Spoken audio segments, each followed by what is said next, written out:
Shalom, bon après-midi, bonsoir chez vous. Que la paix du Seigneur vous soit accordée largement, en abondance, selon le message des anges qui annonçaient la naissance du Messie en ces termes. Hosanna, Hosanna au plus haut des cieux, et paix sur la terre parmi les hommes de bonne volonté. Oui, la paix a des préalables.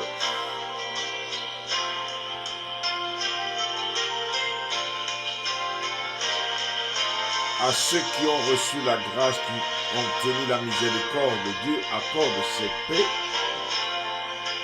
Si vous n'êtes pas de cette catégorie,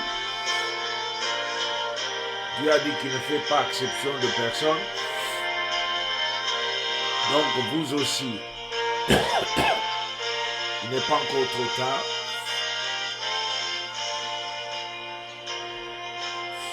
Vous pouvez rejoindre la communauté des bénéficiaires de la grâce.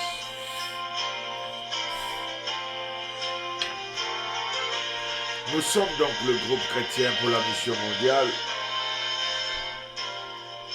par le canal de notre département médiatique, donc par notre programme de télévision sur Internet, sur la plateforme GCAM Télévision 1. Nous venons donc vous offrir ce programme free of charge. C'est-à-dire free of charge, ça veut dire vous ne payez rien. Vous ne payez absolument rien. Mais cela ne vous empêche pas d'être généreux si vous décidez d'être généreux vis-à-vis de l'œuvre de Dieu. Dieu sera aussi généreux à votre regard en retour, parce qu'il a dit que c'est un Dieu loyal. Il souscrit aux principes qu'il prescrit. Il a dit donnez, il vous sera donné. Il a dit que ceux qui ont reçu, on va leur demander, parce qu'il dit à celui à qui on a beaucoup donné, beaucoup aussi lui sera demandé. C'est pourquoi il ne faut jamais hésiter de donner,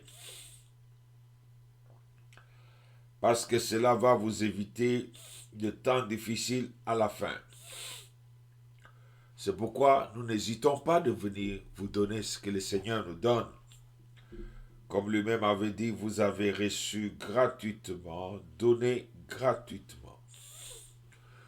Donc ce programme vous parvient directement live en ligne sur notre chaîne de télévision GCAM Télévision 1. Donc nous sommes le groupe chrétien pour la mission mondiale. Alors nous aimerions vous faire bénéficier de la grâce de Dieu. Paul écrivait aux Galatiens, il dit que quand Dieu l'appelait, quand bien même il n'avait pas cherché l'approbation d'eux autres ou d'autres avant de prêcher, de faire son ministère, il est parti servir celui qui l'avait appelé. Il a dit qu'après, il est revenu pour voir si ce qu'il prêchait était conforme à ce que les autres prédécesseurs avaient reçu. Et il dit que ceux-là avaient reconnu la grâce de Dieu qui m'avait été accordée. Donc nous avons reçu la grâce de Dieu, et cette grâce est reconnue, et c'est pourquoi nous venons pour vous servir en étant votre service. Donc nous nous présentons devant vous comme des serviteurs. Alors dans la parole de Dieu que nous allons présenter aujourd'hui, que nous allons enseigner, car le programme que vous suivez, c'est conçu sous forme d'une école, une école biblique, si vous voulez, une école biblique basée sur la théologie biblique. C'est pourquoi les enseignements sont présentés en série, et c'est le genre de type de message ou des enseignements transmissibles. C'est-à-dire, vous êtes autorisé à prendre de notes, et en prenant de notes, vous pouvez donc, après les avoir bien agencés, après avoir été assidu dans votre travail, vous pouvez alors les transmettre aux autres. Donc, c'est comme ça que nous venons chez vous. Donc, nous venons chez vous comme des envoyés du Seigneur. Donc, nous accomplissons donc notre tâche et notre devoir en qualité de serviteur, donc sous ces statuts-là. Et Dieu nous a confié la tâche de pouvoir aider d'autres serviteurs. Comme Paul le disait à Timothée, dans 2 Timothée 2, au verset 2, il dit, ce que tu as entendu de moi, ce que tu as reçu de moi, au milieu de beaucoup de témoins, alors je te recommande de les transmettre à d'autres. Veille à ce que les autres aussi entendent, reçoivent ce que tu as reçu de moi. Il a dit, mais veille à ce que ce soit des hommes fidèles et capables. Donc c'est pourquoi c'est le but de cette école. Nous voulons former, nous voulons communiquer, nous voulons transmettre par l'enseignement, donc de principes bibliques clés qui sont relatifs à cette doctrine de serviteur, à cette théologie du sacerdoce, serviteur, sacerdoce. Lorsque le Seigneur a besoin de faire quelque chose, de réaliser un projet, d'accomplir un plan sur cette terre, il se réfère toujours, il cherche toujours un homme. Nous le voyons avec Moïse. Nous le voyons avec Abraham. Abraham qui vient avant Moïse, Dieu lui dit, écoute, j'ai besoin de me former une nation. Et cette nation-là sortira de toi. Mais ça sera un peuple qui est à moi. C'est pour cela que j'ai fait de toi un serviteur. C'est pourquoi Dieu changea son nom d'Abraham à Abraham, le père de la multitude. Et cette multitude, le plan de Dieu était d'en faire de nations qui le connaissent, qui lui appartiennent. C'est pourquoi Sarai va être changée en Sarah. Dieu dit, vous allez être mes instruments pour accomplir ces desseins-là. Quand Dieu veut sauver les enfants d'Israël de la famine, le préserver, il prend Joseph, qu'il envoie en esclavage en Égypte, et la Bible dit que c'est un serviteur de Dieu envoyé à mission spéciale. Donc chaque fois que Dieu a une volonté qu'il voudrait se voir exécuter sur la terre, un plan qu'il voudrait voir se réaliser, un projet qui devrait être accompli, Dieu a toujours besoin de serviteurs. Êtes-vous serviteur de Dieu? Êtes-vous servante de Dieu? Avez-vous ces statuts-là? Avez-vous cette identité-là? Si oui, nous avons largement parlé sous ce thème.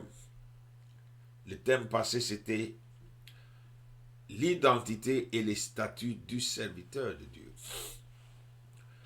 Et là, nous vous avons partagé certains concepts bibliques dans la façon de Dieu, donc, d'élaborer les choses.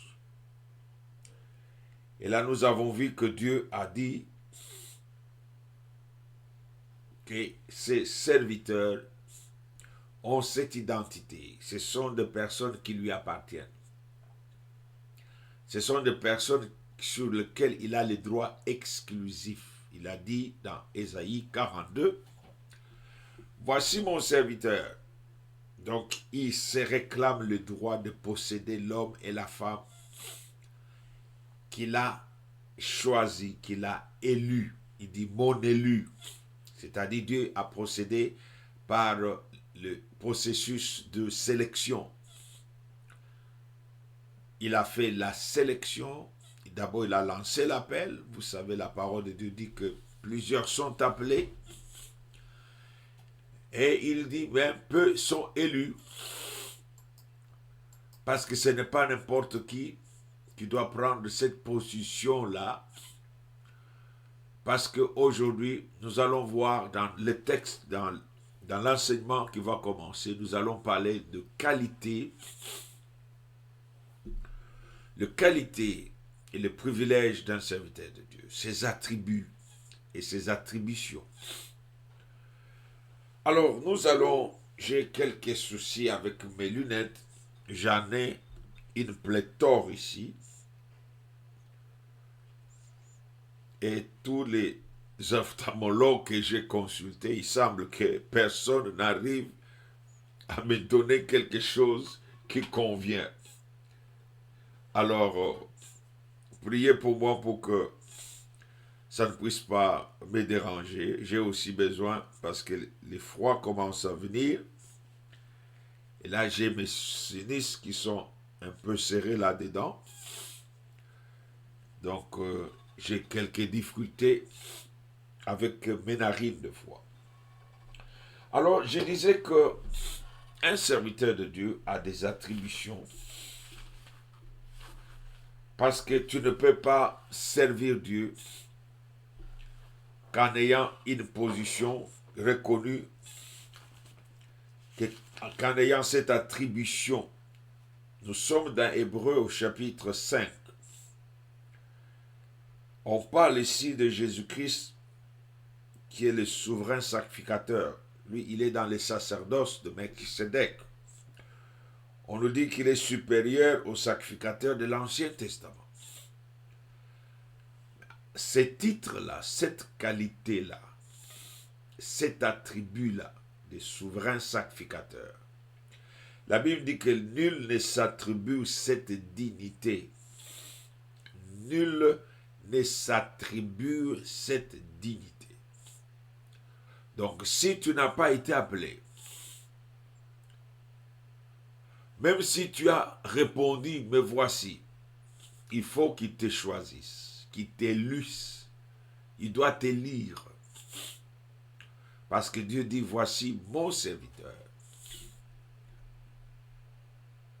Mon élu en qui mon âme prend plaisir, celui que je soutiens par ma main droite, sur qui j'ai mis mon esprit. Nous voyons que cet homme, cette personne, a des qualités distinctives, relatives à son statut, à son identité de serviteur de Dieu. Il dit, nul ne s'attribue cette dignité s'il n'est appelé de Dieu, comme le fut Aaron. Là, vous pouvez aller dans l'Ancien Testament, dans Exode. Aaron ne s'était pas choisi. Il n'a pas dit, je suis le grand frère de Moïse, alors je veux aussi devenir le petit frère. Moi aussi, non. Dieu dit à Moïse qu'il avait choisi. Lorsque Moïse est en train d'avancer des raisons, il a d'objections à ce que Dieu veut l'utiliser parce que on n'oublie jamais un crime. Il se souvient qu'en Égypte, il avait déjà un profile. On l'avait déjà étiqueté wanted for murder. Donc Moïse était déjà un criminel en Égypte parce qu'il avait tué l'Égyptien. Donc son casier judiciaire n'était plus vierge. Alors il devrait trouver une raison au lieu de dire seulement, tu sais, j'avais tué quelqu'un là-bas. J'avais fui parce que j'avais tué quelqu'un. Alors, il n'a pas fait ça. Il a trouvé une autre raison pour dire à Dieu, tu sais, je ne parle pas bien. Dieu dit, je te donne Aaron, ton frère, il sera ta bouche. Et quand Aaron fait l'interprète de Moïse, lorsqu'ils sont sortis de l'Égypte, Dieu avait un projet, le projet du tabernacle, de son sanctuaire, les lieux de son habitat parmi les hommes, afin que les hommes le servent à proximité, un service à proximité. Dieu dit, I want one-on-one. Je vais être servi en étant présent au milieu de vous. C'était la raison là. Dans le tabernacle et ces sanctuaires, il y avait une institution qui devrait fonctionner, ça s'appelle le sacerdoce. C'est comme ça que Dieu va lui-même appeler et choisir et élire. Il dira à Moïse, prends ton frère Aaron, lui et ses fils. Tu vas les laver, tu vas les sanctifier et tu vas les consacrer et les mettre à mon service. Donc quand nous parlons de serviteurs de Dieu, des servantes de Dieu, je ne parle pas des gens qui font l'administration dans son organisation ecclésiastique comme un employé. On te paye là-bas par les hommes. Tu es allé chercher du boulot, on t'a engagé. Non, je ne parle pas de ce type de serviteur. Et je parle de cet homme que Dieu décrit dans Ésaïe 42 et que nous allons voir parce qu'il dit que Christ ne sait pas non plus attribuer la gloire de devenir souverain sacrificateur. Mais il la tient de celui qui lui a dit. Ouais, c'est Dieu qui a dit à Jésus, je t'établis, je fais de toi sacrificateur pour toujours, selon l'ordre de Melchisédek. Melchisédek là, c'est celui qui avait apparu à Abraham lors de guerres de rois. Celui qui n'a pas de généalogie. Abraham ne pouvait pas tracer la généalogie de cette personne. Il n'avait ni mère ni père. Il n'avait pas de frères ni de sœurs. Et c'est à lui qu'il offrit la dîme, avant que la dîme ne soit instituée comme une loi avec Moïse dans l'Ancien Testament. L'Ancien Testament commençait avec Moïse, par là où Dieu avait fait la loi et les alliances. Mais il y a des alliances qui sont venues avant l'alliance de la loi, celle d'Abraham. Alors chaque fois qu'Abraham, quand Dieu appelle Abraham, il va lui dire, tu es mon serviteur. Tu vas aller pour moi, de ma part. D'abord, tu vas quitter la maison de ton père. Tu iras dans un territoire que je te montrerai. Et il ne lui dira même pas c'était quel territoire. La Bible nous dit qu'Abraham partit, sorti de la maison de son père, dit au revoir à sa famille en raclant quelqu'un l'autre, en prenant son père Terah qui est mort sur la route. Dieu a dit, ça suffit. La Bible dit qu'il obéit à Dieu sans savoir où il allait. Voyez, quand vous êtes serviteur, il faut comprendre que c'est une dignité, c'est une attribution divine qui t'est donnée. C'est une position que Dieu t'attribue. Tu ne t'autoproclames pas. Tu ne t'attribues pas n'importe quoi. Aujourd'hui, il y a des gens qui disent, moi je suis évangéliste, moi je suis bishop, moi je suis apôtre, et moi je suis prophète, moi je suis docteur. Car cela ne tienne, tu dois être sûr que Dieu t'a attribué cette fonction-là. Être serviteur de Dieu, c'est une fonction divine pour accomplir des tâches et obéir, exécuter la volonté de Dieu là où il a besoin que cette volonté soit accomplie et que son œuvre soit faite. C'est pourquoi il y a une autre chose qui est très capital qu'il faut comprendre. Tu n'es pas seulement appelé et choisi par Dieu, établi comme serviteur-servante, tu dois aussi être dans une position où Dieu peut se servir de toi comme instrument. Serviteur de Dieu et instrument de Dieu. Vous savez qu'il y a des gens que Dieu n'utilise pas ou n'utilise plus parce qu'ils ne comprennent pas qu'un serviteur, une servante doit avoir des attributs, des qualités, donc qui définissent son identité. Nous avons vu qu'avec les statuts et l'identité, la légalité s'établit et la légitimité. Tu deviens une personne autorisée pour aller. Mais en allant, le Seigneur dit que tu vas aller, j'ai des exigences sur toi, j'ai des qualités que j'attends de toi. Nous sommes dans Actes des Apôtres au chapitre 4. Et nous allons prier avant de continuer. Père, au nom de Jésus-Christ, qui est le modèle parfait, le type de serviteur que tu as toujours voulu que nous soyons par l'alliance nouvelle et le sacrifice de sa vie qu'il a établi avec nous qui avons cru en lui, à qui tu as donné le don et la grâce du salut, et que tu as appelé à devenir tes serviteurs, tes servantes. Nous prions en son nom, Dieu, que le Saint-Esprit, par l'enseignement que nous suivons, puisse créer en nous une transformation par le renouvellement de notre intelligence spirituelle. Je te prie, ô Dieu, donne l'intelligence à tes serviteurs, à tes servantes pour comprendre. Parce que le temps que j'avais passé dans la méditation, tu m'as montré des difficultés. Que même ceux-là qui étaient à côté de toi, qui se frottaient à toi, ils n'arrivaient pas à comprendre les choses que tu disais. Pourtant, c'était toi, la lumière même, la vérité. À combien plus forte raison, nous qui ne t'avons pas vu face à face, qui ne t'avons pas touché avec nos mains. Que le Saint-Esprit nous assiste, l'esprit d'intelligence, l'esprit qui enseigne la connaissance, que son onction repose sur moi et se réveille en moi et en chacun et en chacune qui suit cet enseignement.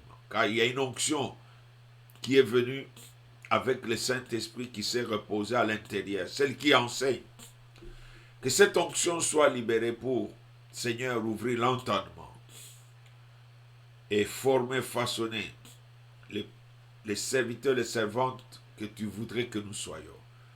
J'ai ainsi prié pour demander que toute objection satanique, toute interférence puisse rencontrer l'opposition de la puissance de la croix là où ils ont été dépouillés.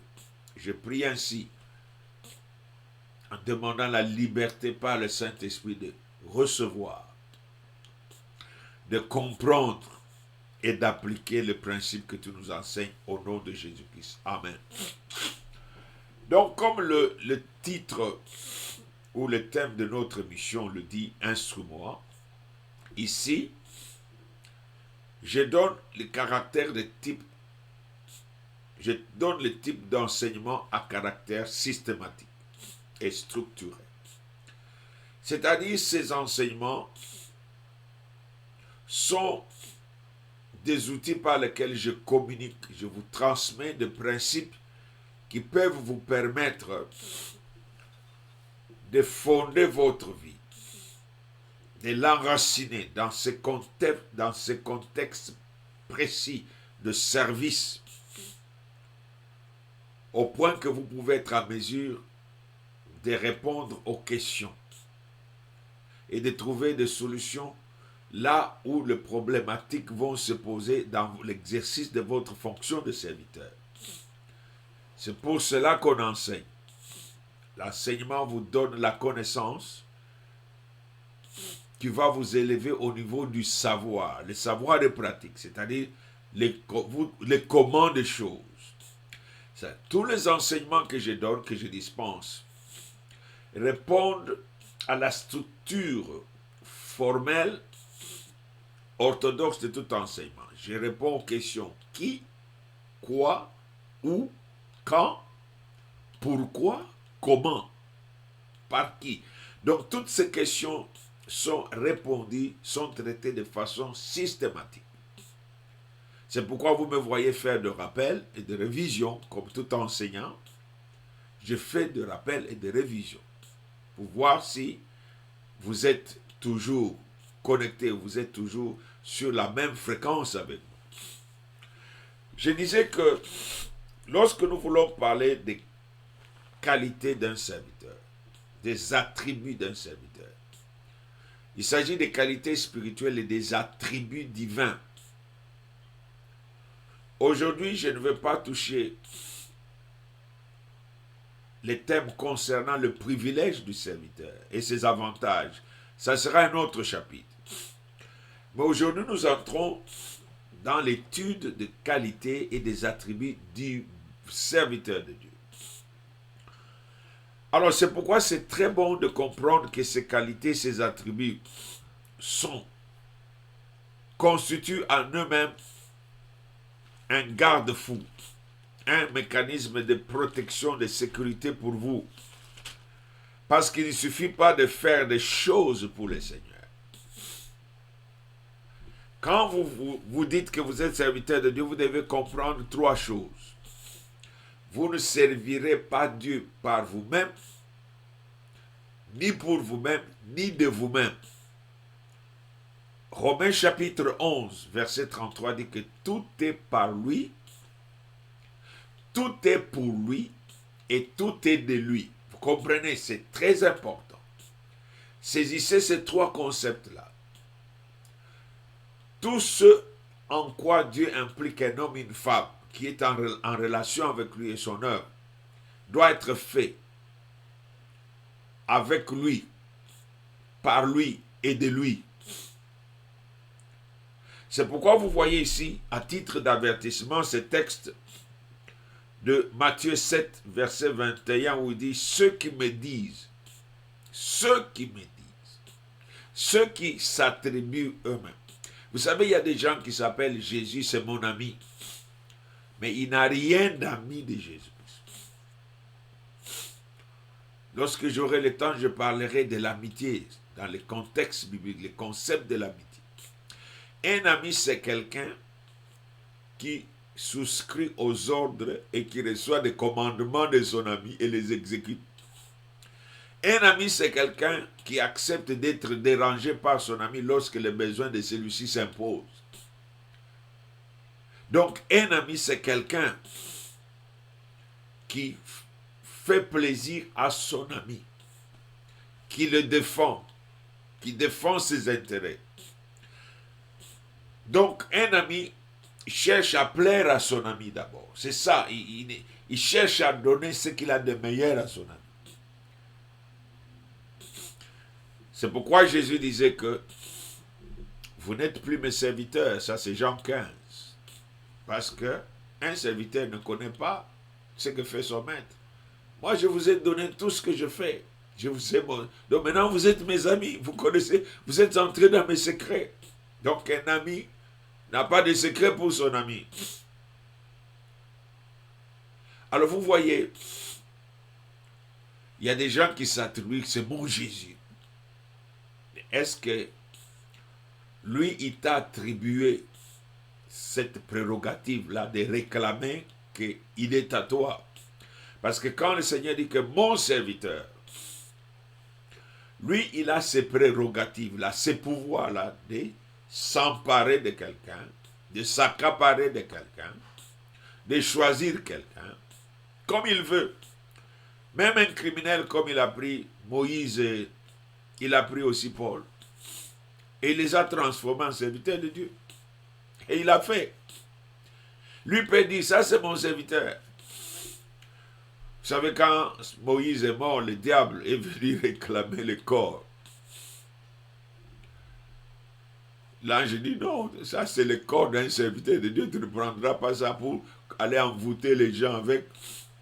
Vous savez, dans le monde spirituel, il y a des esprits qui prennent les noms des hommes de Dieu qui n'ont pas terminé ou qui ont été mêlés dans des choses occultes avant.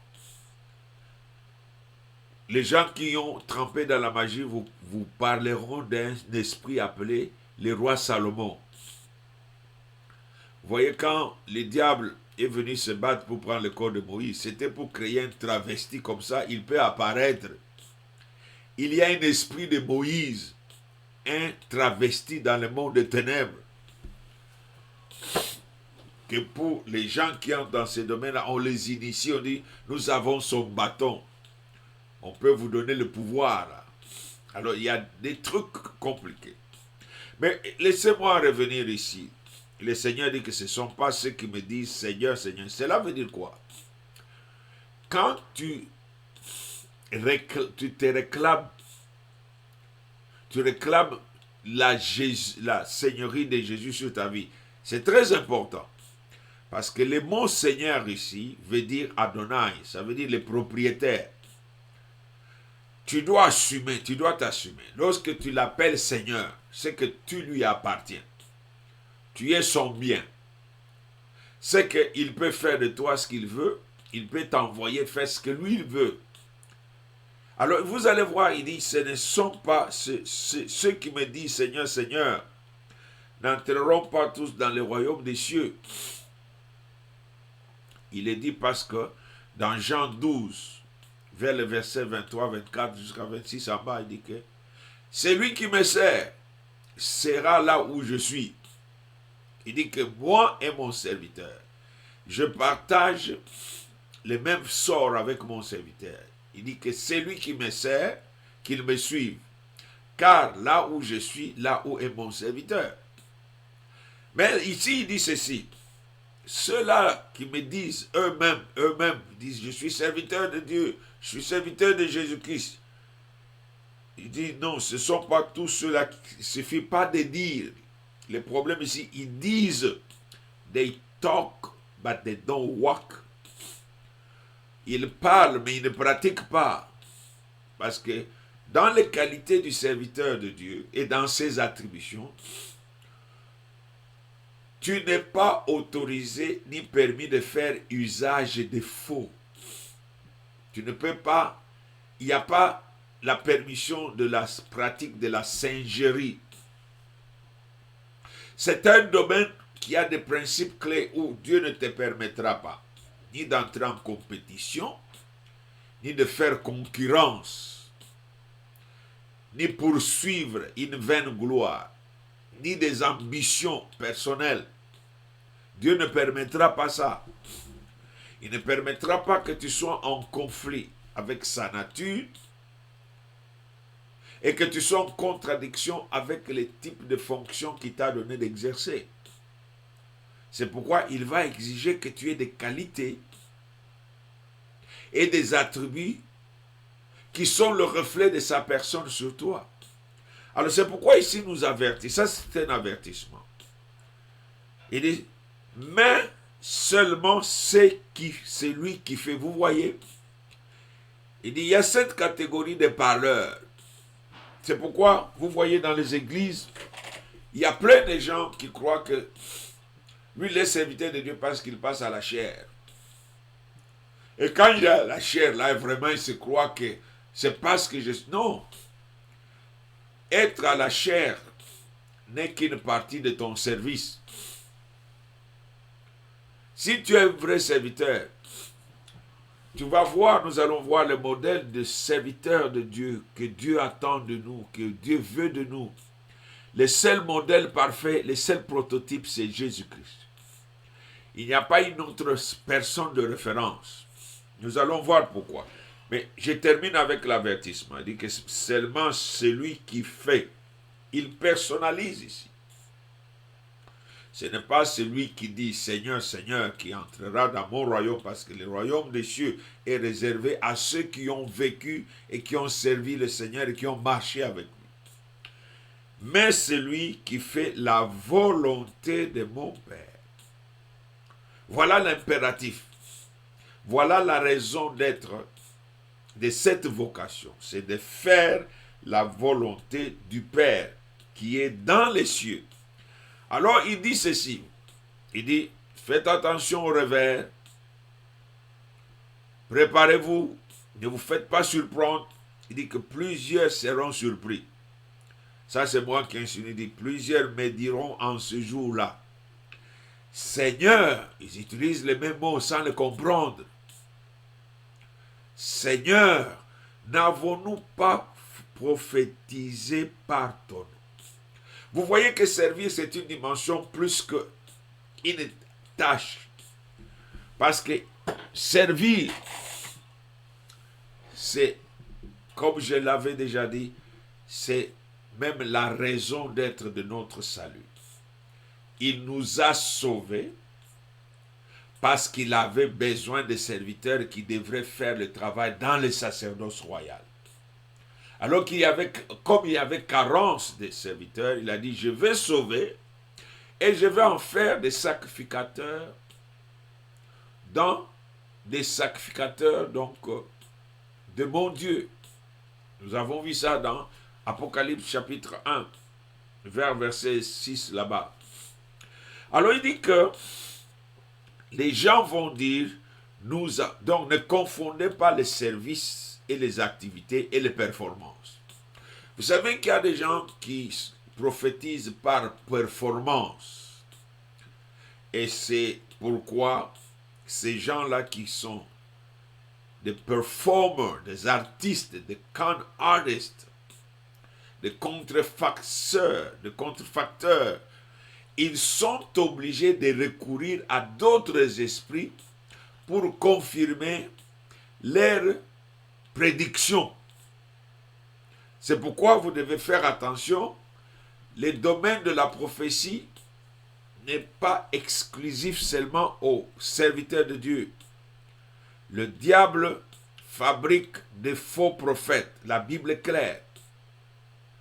Partout il voit que non, ici, je peux contrer Dieu, je peux m'opposer à Dieu, je peux embrouiller, je peux causer des dégâts. Il entre là-bas. Le diable a des prophètes et des prophétesses qui sont dans la divination, qui travaillent avec des esprits. La Bible parle des gens, du spiritualisme. C'est la pratique occulte de parler avec des esprits de mort. Ça, c'est le spiritisme. Alors, le Seigneur dit qu'il y en a qui sont en train de se tromper. Ils disent que, bon, c'est en ton nom, hein, nous avons prophétisé en ton nom. Beaucoup de prophètes prophétisent aujourd'hui. Ah, le mois qui est passé ici, c'était septembre. Dans une semaine, Dieu m'a dit, j'ai vu. Et le mois est passé. Et tous ces gens-là qui racontaient, préparez-vous, Dieu m'a dit dans 24 heures, dans 3 jours. Rien. Et ils le font au nom de Jésus. Nous avons prophétisé par ton nom. C'est une activité, c'est une performance. N'avons-nous pas chassé des démons par ton nom? Ça, c'est une action. Alors les gens demandent toujours la question. Quand je disais à un étudiant en théologie, je dis que les gens ne savent pas que Judas avait chassé les démons. Ça ne suffit pas. Il a chassé les démons, mais le diable est entré en lui. Il a chassé les démons. Quand Jésus les avait choisis, il les a envoyés, il leur a donné à tous les 12 le pouvoir. Parmi les gens qui disaient au nom de Jésus, esprit impudique, sors. Les esprits sortaient et disaient oui, on t'aura. Nous t'attendons. Le vol qui est en toi là, nous t'aurons. Comment? Alors, il s'est fâché, il dit, c'est pas possible. J'ai dit, mais est-ce que tu ne lis pas la Bible? Que ce ministère-là, c'était sa part. Le Seigneur ne voulait pas qu'il puisse dire, oh, tu vois, tu savais que j'étais voleur, c'est pourquoi moi tu ne m'as pas pris. Le Seigneur dit, oui, je t'ai pris, je savais que tu es voleur et que tu vas voler dans la caisse. Je t'avais donné le ministère comme une possibilité d'être à proximité pour que tu puisses comprendre que ta situation était grave, que tu sois sauvé et que tu sois délivré. C'est pourquoi vous voyez aujourd'hui, il y a des gens, il est dans la pastorale, mais il est dans la sorcellerie. Il est dans la pastorale, Mais c'est un adultère. Il couche avec les filles ici, dans les bureaux. Ils sont même des homosexuels maintenant. Mais il prêche le dimanche. Il prêche, elle prêche. Vous avez parlé de la femme qui est lesbienne, tout en étant mariée à son mari pasteur. Mais elle est lesbienne, elle est dans une relation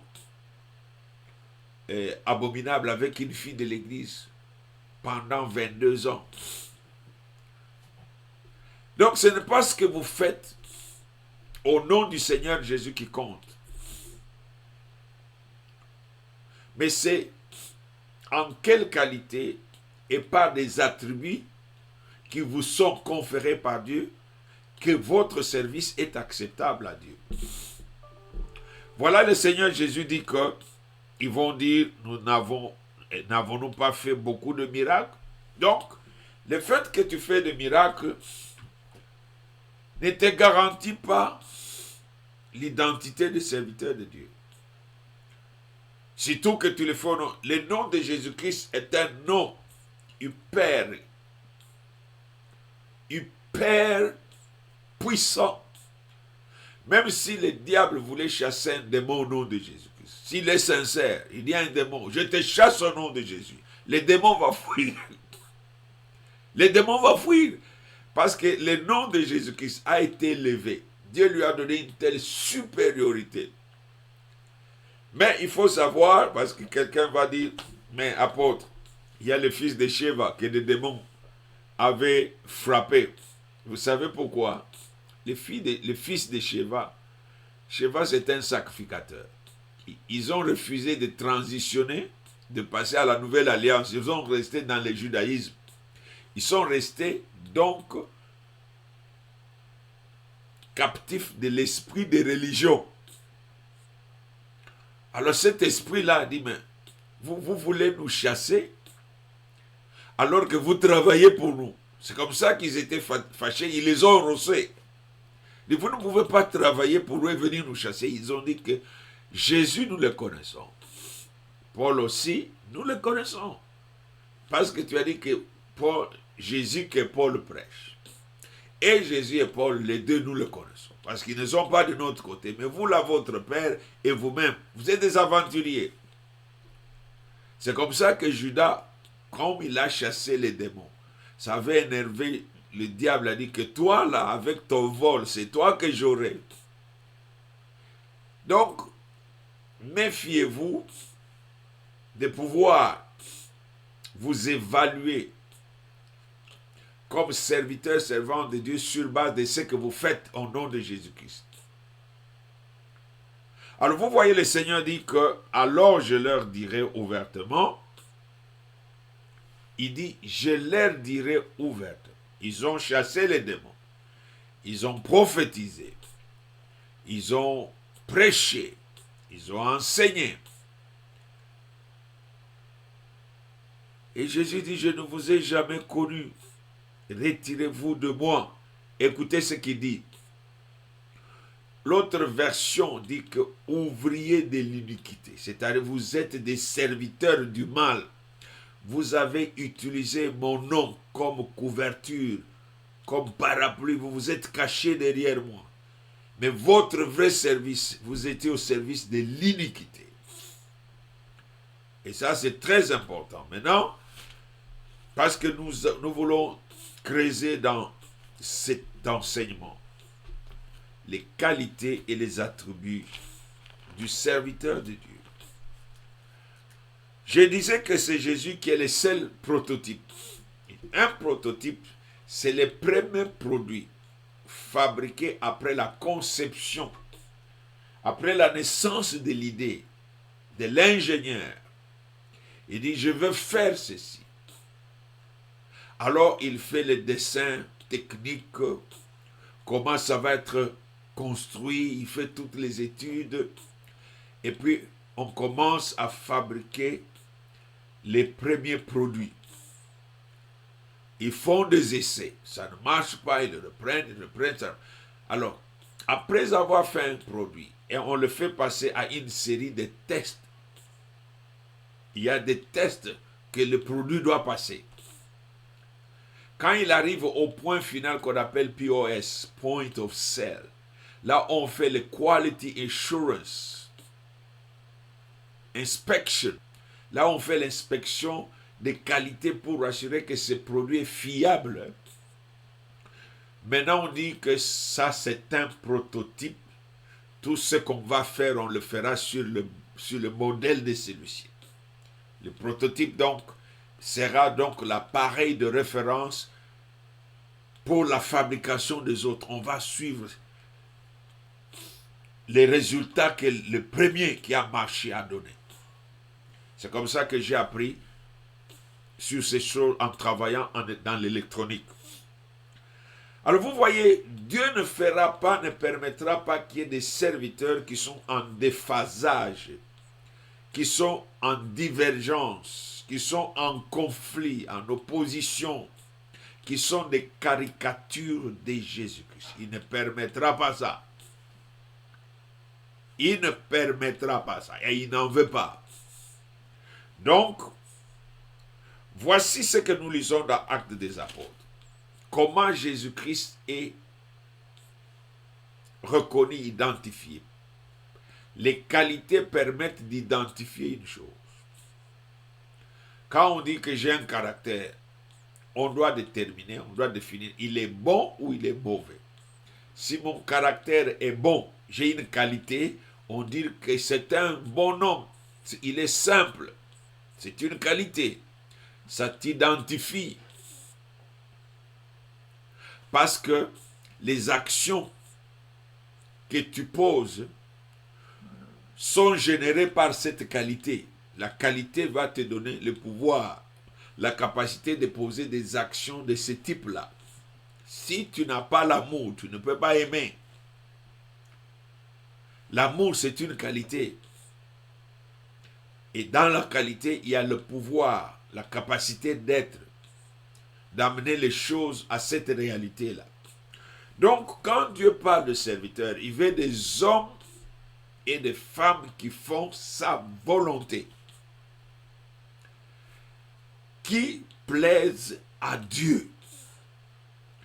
Et Jésus est le seul, il est supérieur à Moïse, à tous, supérieur même aux anges dans son service à Dieu.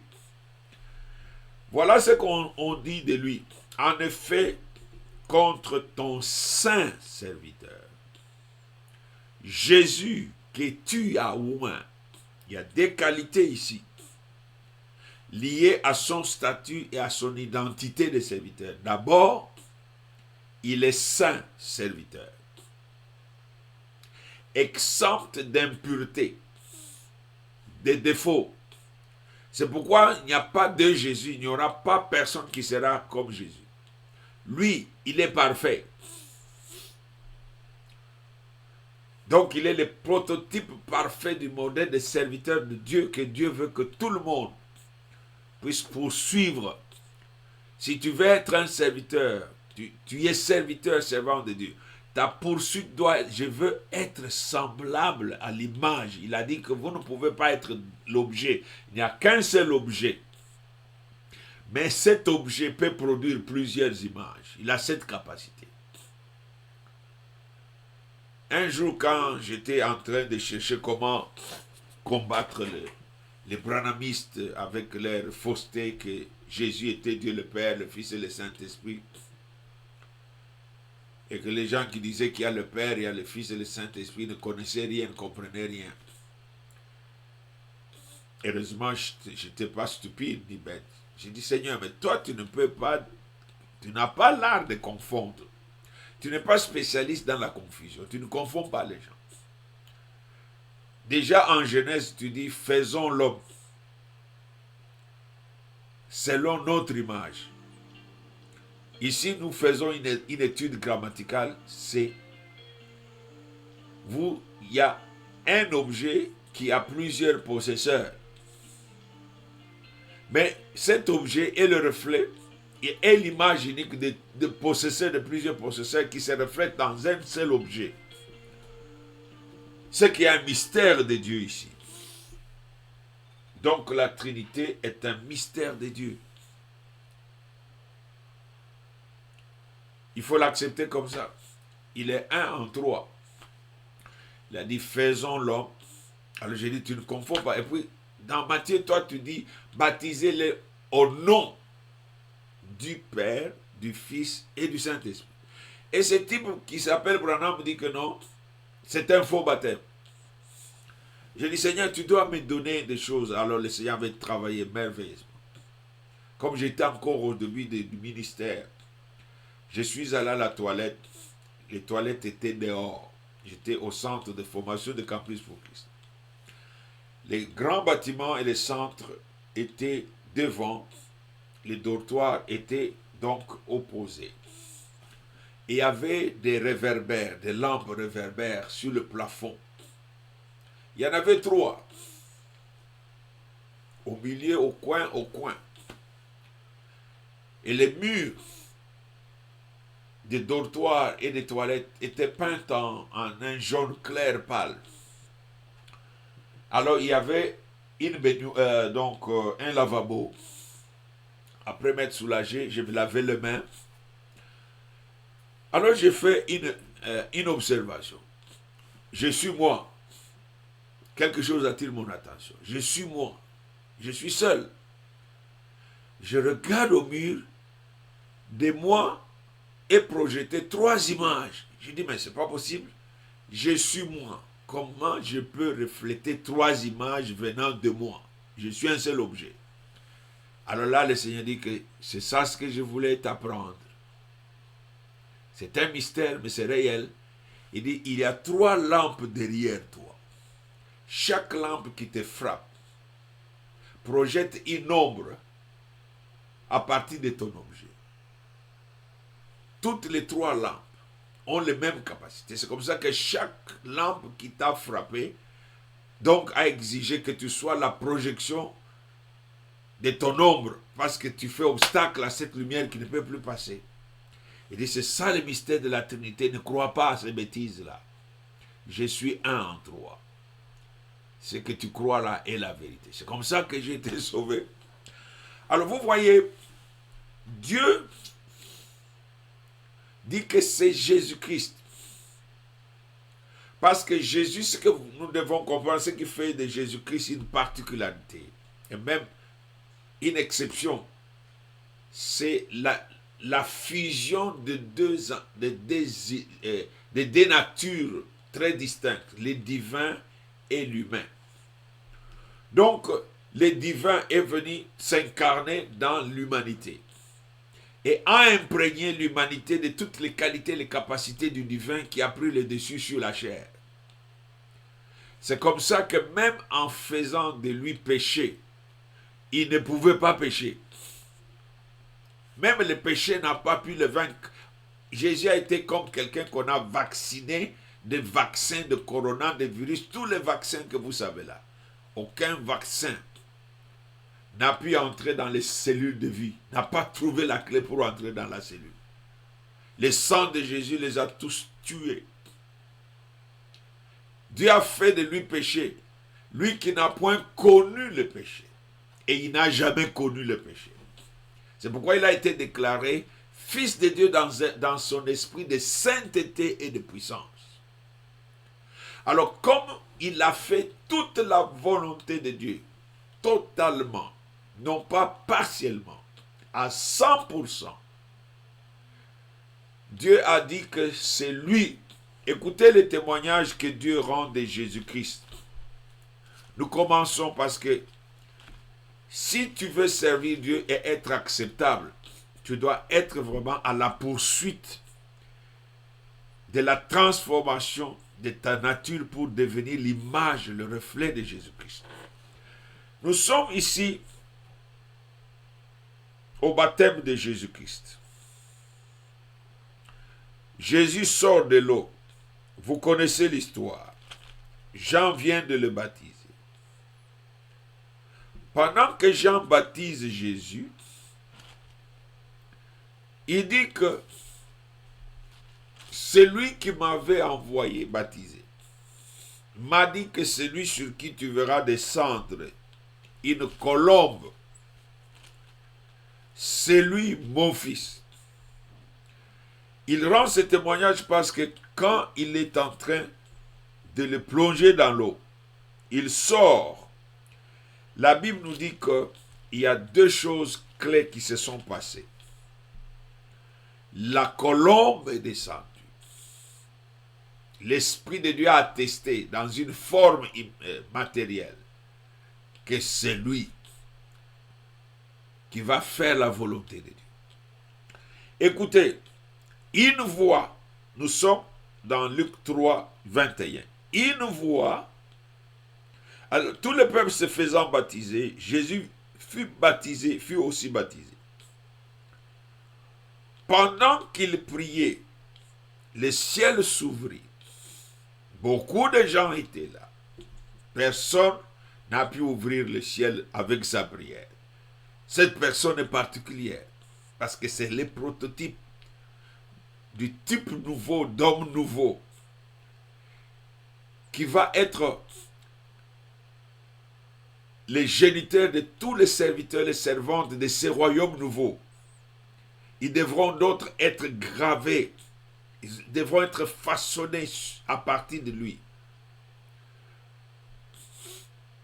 Alors il dit ceci, pendant qu'il priait, le ciel s'ouvrit et le Saint-Esprit descendit sur lui sous une forme corporelle, comme une colombe, et une voix fit entendre du ciel ces paroles, tu es mon fils.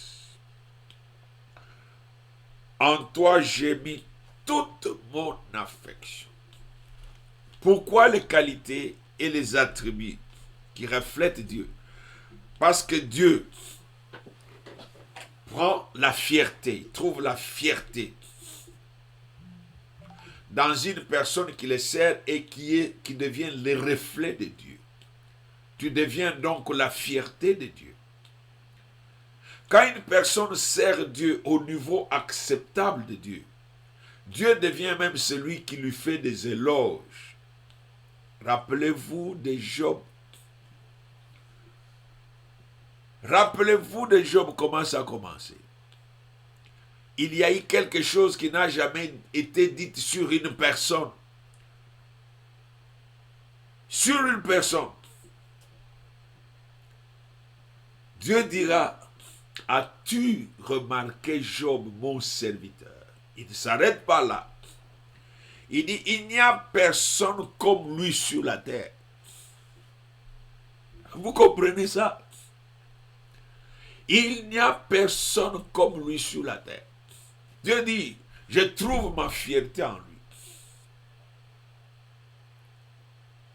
Alors bien aimé ici, la parole de Dieu nous dit que les serviteurs de Dieu devra poursuivre la validation de ces deux personnes dans sa vie comme étant des goals ou des objectifs principaux.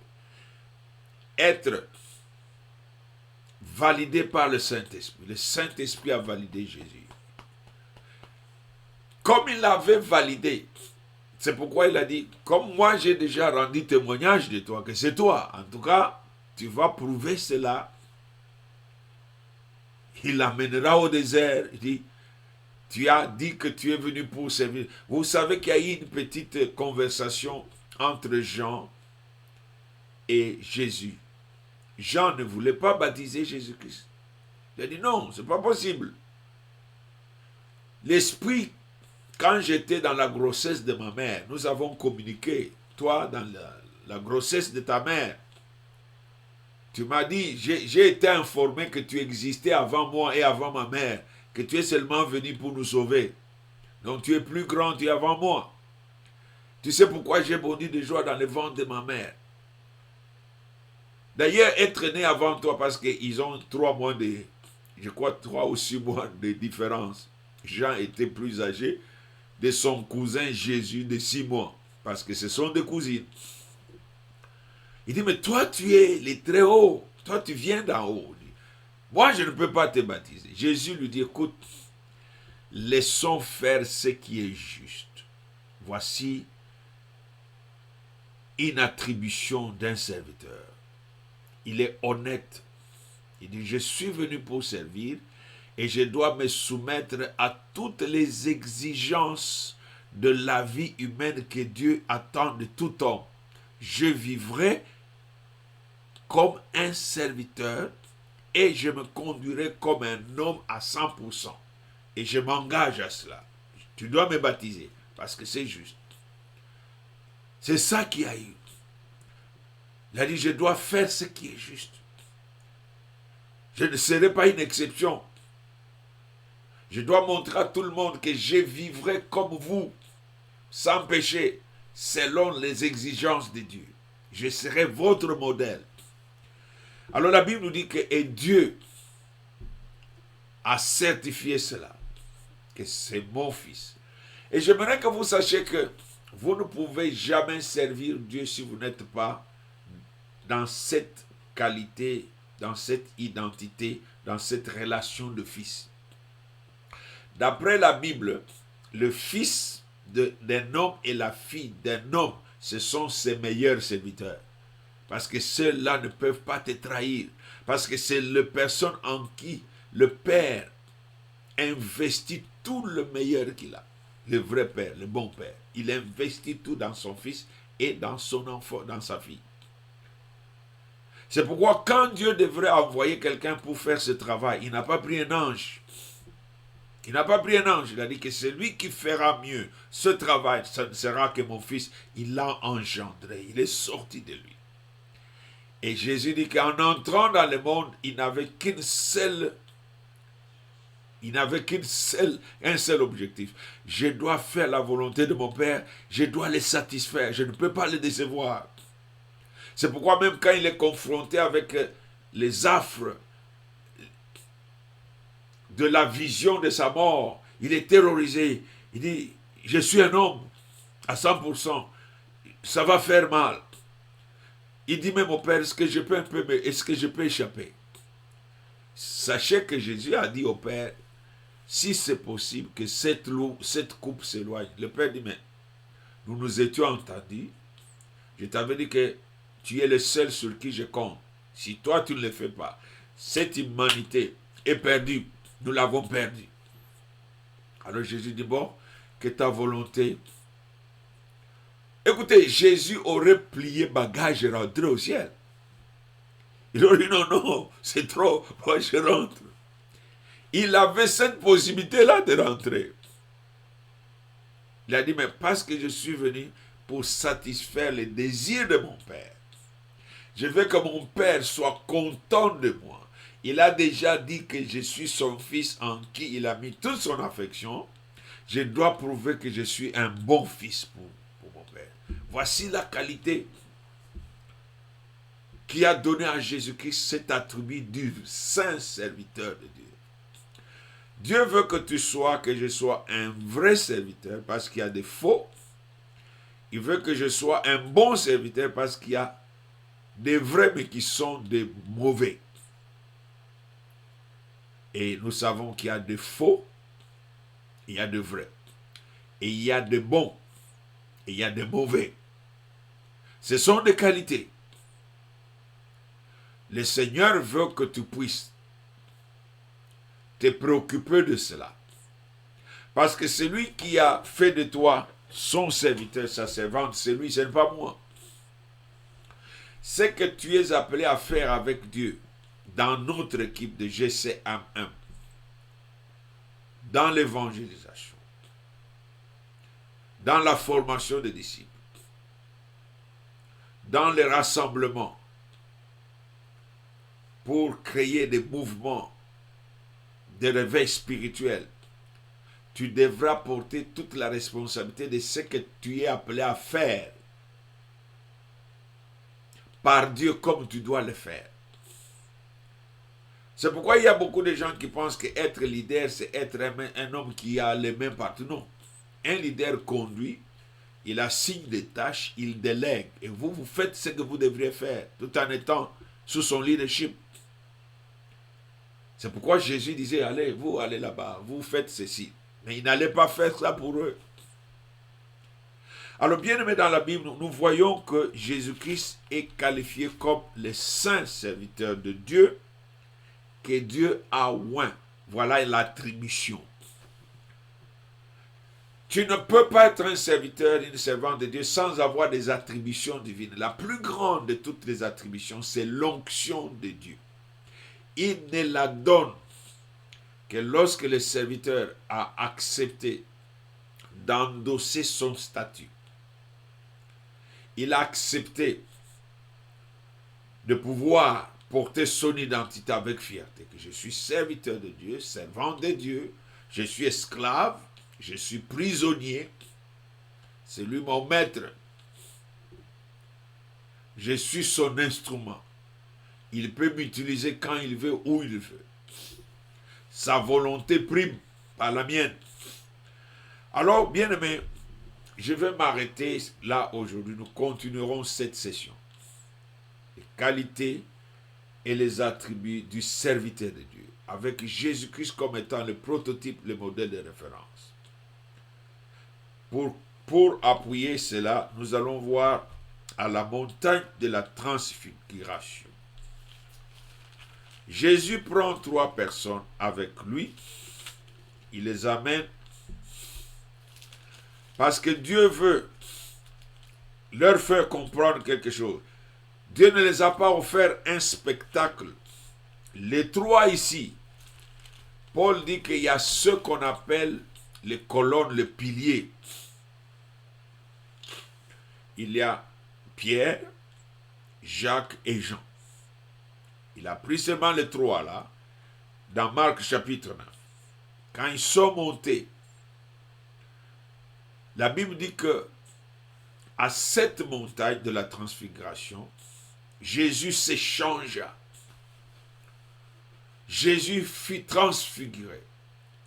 Ses habits, sa peau, c'était plus blanc que la lumière, que la neige. Tout ce, il dit, il n'y a pas de blancheur, de blanchisseur.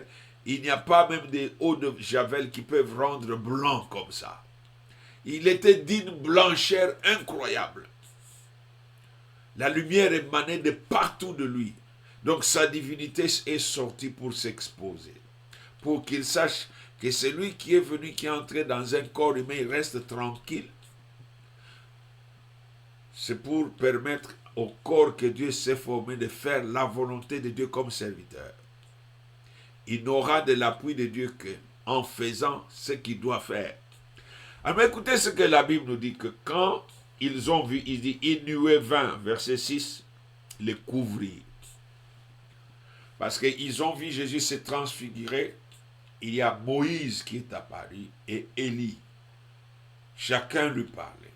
Chacun représente une dimension de spiritualité qui sont réservées qu'à ces deux. Celui-ci représente la loi, les alliances, et l'autre, c'est la prophétie, les oracles de Dieu. Ils lui disent, tu accompliras la volonté de Dieu. Ils sont venus attester que c'est toi qui as été choisi pour accomplir cette œuvre particulière du salut. Ton service, ça sera de servir, de sauver les hommes pour reconstruire les temples de Dieu dans ces hommes, qui doivent devenir des maisons de Dieu. Et la nuée le couvre. Et une voix vient encore. La Bible nous dit ceci. Vous êtes là avec moi. Une nuée vint le couvrir, et de la nuée sortit une voix. Celui-ci est mon fils bien-aimé. Écoutez ce qui est dit là. Il dit, écoutez-le. Il dit, tout ce que vous avez besoin de savoir sur comment me servir, comment faire ce que je veux, il n'y a que lui qui vous dira. Moi, ne venez pas chez moi. Lui, il va tout vous dire. C'est lui qui porte mon cœur. C'est lui, le Fils, en qui j'ai mis toute mon affection. Il dit, je compte sur lui. Vous devez alors vous soumettre à lui. Donc, tu ne peux pas être le type de serviteur de Dieu que Dieu veut que tu sois sans que Jésus soit ton modèle de référence. Dieu n'a pas dit ta théologie que tu as étudiée, ta formation, Ça va être ton modèle, tu vas être face. Non. Il n'a pas dit que ton apôtre, ton bishop, il a dit que Jésus-Christ. C'est pourquoi Paul dit à Timothée, ce que je t'enseigne, c'est ce que j'ai aussi reçu de lui. J'ai été enseigné. C'est comme ça qu'il m'a délégué, il a dit, je t'enseigne, toi aussi tu vas enseigner. Mais ça sera lui. Et que tu ne serviras avec comme modèle de référence que lui, parce qu'il est le seul en qui Dieu trouve satisfaction. Totale satisfaction. La seule personne dans son service qui n'a jamais déçu Dieu, c'est Jésus-Christ. La seule. Alors Dieu veut que les qualités de Christ et les attributs de Christ en tant que serviteur puissent aussi s'afficher en toi et moi. Voilà donc, c'est la fin de cette session aujourd'hui. Alors j'aimerais que nous puissions prier, que chacun prie. Dise au Seigneur, je veux que tu puisses me façonner en tant que serviteur, en tant que servante, selon, d'après le modèle de référence qui est Jésus-Christ. Et là, je te donne le devoir, tu vas lire Romains chapitre 8, versets 29 à 30. Ces deux versets-là. Père, nous venons te prier au nom de Jésus-Christ parce qu'il est le seul en qui tu trouves ta fierté, ta joie. C'est ton fils bien-aimé. C'est pourquoi tu as fait de lui l'héritier de tout bien. Et tu nous as appelés, nous qui avons cru en lui, et par lui en toi, tu nous as appelés aussi à partager ces privilèges d'être ses co-héritiers. Nous sommes appelés à voir ce qu'il a, mais nous devons aussi accepter d'être ce qu'il est, ne fût-ce qu'en image, et de faire ce qu'il avait fait, ne fût-ce que par imitation. Paul a dit que soyez mes imitateurs comme j'imite Christ. Mets en nous cet esprit d'imitation. Que ton Esprit Saint, Seigneur, puisse nous engager dans la voie de la transformation qu'exige le renouvellement de l'intelligence spirituelle. Pour que nous puissions être amenés à revêtir cet homme nouveau qui se renouvelle chaque jour à l'image de Jésus-Christ. J'ai ainsi prié, Père, en croyant que le Saint-Esprit, dont tu nous as marqués, parce que tu as dit que ton serviteur, c'est l'homme sur qui tu as mis ton esprit, que ton esprit continue dans cette école de formation avec nous. Nous avons ainsi prié au nom de Jésus-Christ. Amen. Voilà, c'est la fin de ce programme. Instruis-moi à l'école de serviteurs. Nous sommes en train de prendre cet enseignement, ce cours important sur les serviteurs de Dieu, d'où le thème de notre programme, l'école du serviteur. Salut Jean-Marie, salut Marie-Laure, Maria, salut. Salut Jean-Marie. Je salue tout le monde, salut Maman Chisso. Et je salue tous ceux qui ne se sont pas affichés, qui n'ont pas fait de commentaires, bien que vous soyez là. Au revoir chez vous. À lundi prochain.